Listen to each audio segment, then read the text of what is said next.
వాళ్ళ అన్ననా పాపల అన్న ఏ పైన హ్యాండిక్యాప్డ్ వినబడుతుందా నాన్న? ఓయ్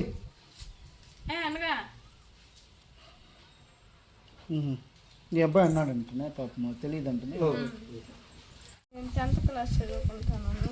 మా చెల్లెలు కావాల్సింది ఏమో గొడవలు వచ్చినాయి అనేసి నాకు చేసుకుంటుంది. అవును, ఇంతకు ఏం జరిగింది? ఎందుకు గొడవ? ఎందుకంటే తెలియదు. మా పాపకి ముందు మాడికలు పోసేనప్పుడు ఫ్రెండ్స్గా ఉన్నాయన్న. ఎవరెవరు? నారెడ్డి కొడుకు ఈశ్వరని ఆయన ఏమో పిలిచినాడో ఏమో తెలియదు. మా పాప అక్కడికి కూర్చొని మాట్లాడిందంట. వాళ్ళ నాయన ఏమో తిట్టినాడంట. షడ్డ మేము అడిగినాడంట. కంప్లీట్ ఇస్తాము, పోలీసు వాళ్ళు వస్తారు, పాపం మీ అమ్మ మీ అబ్బకి అందరికీ చెప్తాము అని చెప్పినారంట. అట్లా అని చెప్పేవరకంటే మనకి ఏం జరిగినా మనకు తెలీదు. ఇంటికి వచ్చేవరకంటే బిడ్డ లేదు. మీరు అప్పుడు స్కూల్ పోయినారా? నేను పని లేదు, నేను స్కూల్ చదువుకుంటాను. ఇప్పుడు అంటే ఎన్ని గంటల టైంలో చనిపోయిందమ్మా? 1 గంట కాదు. ఫస్ట్ హాస్పిటల్ పోయి వచ్చినంట. ఇంట్లో వచ్చి కొనుక్కుంది మనం కాపులో తెచ్చినాడని పోయినంట. గట్టిగా చెప్పు, వాళ్ళకి అర్థం కావాలి. ఒళ్ళు బాగలేదనేసి ఫీవర్ వచ్చింది.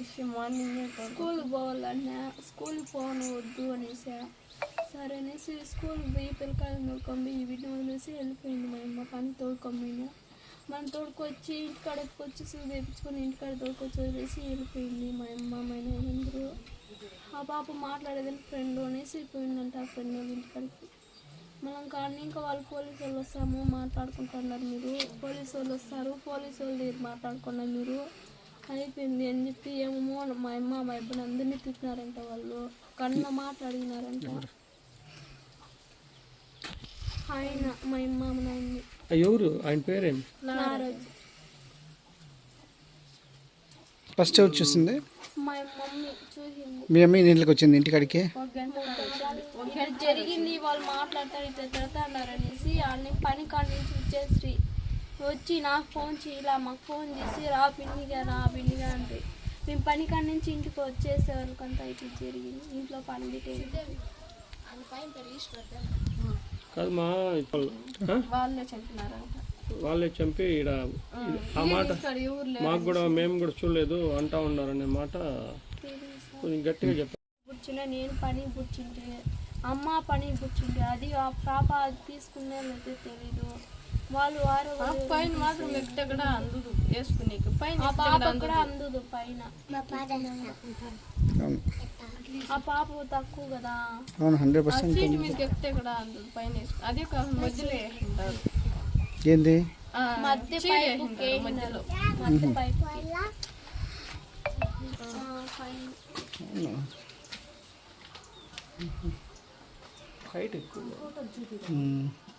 పైకి ఎక్కినా. అందరికీ నమస్కారం. పలమనేరు నియోజకవర్గం గంగవరం మండలం బండమీద జరారిపల్లిలో నిన్నటి రోజున ఒక ఘోరమైన సంఘటన జరిగింది. అది ఏంటంటే ఒక 9వ తరగతి చదివే బాలిక తన ఇంట్లోనే రేకుల కింద ఉన్నటువంటి రాడ్డుకి తన తల్లి చీరతోనే ఉరి వేసుకొని మృతి చెందిందని చెప్పేసి ప్రాథమికంగా సమాచారం. కానీ ఆ అమ్మాయి ఎందుకు చనిపోయింది ఏమనేది ఆరా తీస్తే వాళ్ళ తల్లిదండ్రులు ఆరోపిస్తున్నది ఏమంటే గ్రామంలోనే ఆ అమ్మాయి చుట్టుపక్కల వారితో కలివిడిగా వండుకొని ఏదో మాట్లాడుతూ ఉంది అనే ఒక ఉద్దేశంతో నాగరాజు వాళ్ళ కుటుంబీకులు మా ఇంట్లో వాళ్ళతో ఎందుకు మాట్లాడుతూ ఉన్నావు అనే ఒక దారుణమైన బూతులతో వాళ్ళ తల్లిదండ్రుల్ని తీవ్రంగా దూషిస్తూ చాలా కోపంగా వాళ్ళని మాట్లాడేసరికి ఆ అమ్మాయి ఉక్రోషం పట్టలేక బాధతో ఉరివేసుకొని చనిపోయింది అని చెప్పేసి వాళ్ళ తల్లిదండ్రుల ఆరోపణ. కాకపోతే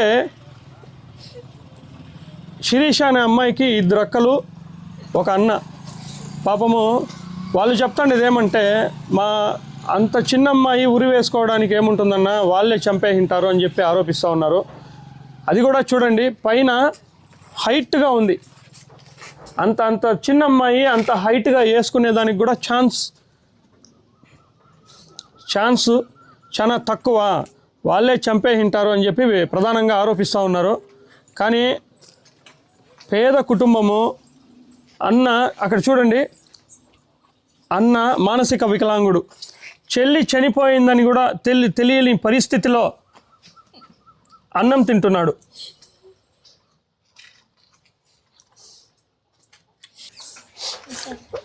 మరో చిన్నక్క, ఈ అమ్మాయి 10th క్లాస్ చదువుతోందంట. ఈ అమ్మాయి వచ్చి మేస్త్రి పని చేసుకుంటూ జీవితం గడుపుతున్నారు. ఇలాంటి కుటుంబంలో పాపము శిరీష అనే అమ్మాయి నిన్నటి వరకు వాళ్ళతో ఆడుకుంటూ పాడుకుంటూ ఉన్న అమ్మాయి ఈరోజు వాళ్ళ కళ్ళ ముందు లేకపోయేసరికి వాళ్ళు చాలా తీవ్ర దుఃఖ ఆవేదనలో ఉన్నారు. ఖచ్చితంగా అధికారులకి తెలియజేయడం ఏమంటే, ఈ పేద కుటుంబానికి ఖచ్చితంగా న్యాయం జరగాలని మేము కోరుకుంటున్నామండి. మా ఇట్లా తిరుగు పోటీలు పట్టుకుంటా ఉన్నారు. కాళ్ళు కడికి తీసేయండి, ఇదే కోరుతున్నాం. ఆ అమ్మాయి ఎంత నరకం అనుభవించింది, దానికి ఇంకా ఎక్కువ అనుభవించాలి వాళ్ళు. ఇదే కోరుతున్నాం మీడియా వాళ్ళు. ఎంత బాగుంది చెప్పండి. నిన్నటికి బాగానే ఉంది మాతో మాట్లాడితే, ఈ రోజు హాస్పిటల్లో పునుకొని ఉందంటే ఎంత కారణము. అది ఉన్నారు కదా వాళ్ళ అమ్మ వాళ్ళ పిలిపించి మాట్లాడచ్చు కదా. ఏమైపోతుంది, మీ ఆడికి చంపేసి పండబెట్టేశారు. నేను పొద్దుపోయే కొందరికి హాస్పిటల్లో ఉంది మా బిడ్డ. మాకెవరు తెచ్చిస్తారు చెప్పండి నా పాపని.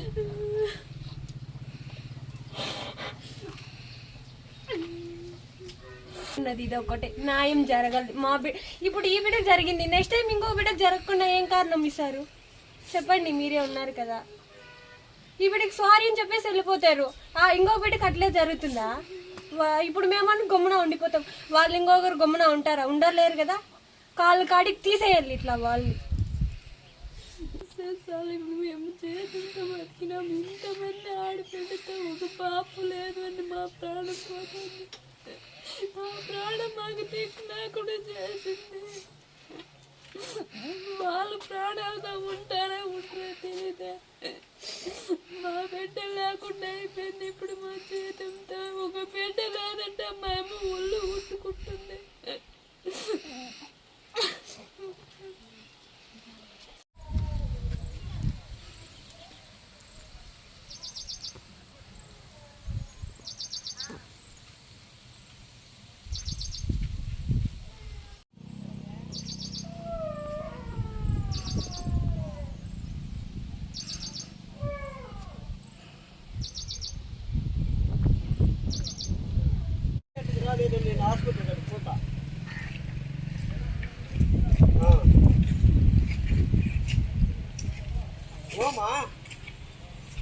చాలా మంచి అమ్మాయి సార్. అత్త అని పిలద్దంటే కూడా అందరూ పిలుస్తారు, అత్త అని పిలుస్తాను. అంత ప్రేమగా పిలిచింది సార్ ఆ అమ్మాయి. వంటకు వచ్చినప్పుడు కూడా భోజనానికి అంత అమృతంగా వచ్చింది సార్ ఆ అమ్మాయి. ఆ అమ్మాయి అంటే చాలా బాధ సార్ నాకు కూడా. పురమనేసి నిలిచిపోయిందాను చెప్పింది సార్. స్కూల్కి రాలేదని వాళ్ళ అక్క వస్తుంది. ఆ అమ్మాయిని అడిగితే కూడా అట్లా అనిపిస్తుంది. మీకు ఎప్పుడు తెలిసిందా? మాకు మళ్ళీ 2 గంటలకు పైన తెలిసింది సార్. మళ్ళీ మేము సార్ వాళ్ళు అందరూ పై చూసేసి వచ్చినాం. చాలా మంచి అమ్మాయి. సార్ వాళ్ళు కూడా ఏడ్ చేసాం అమ్మాయిని కూడా.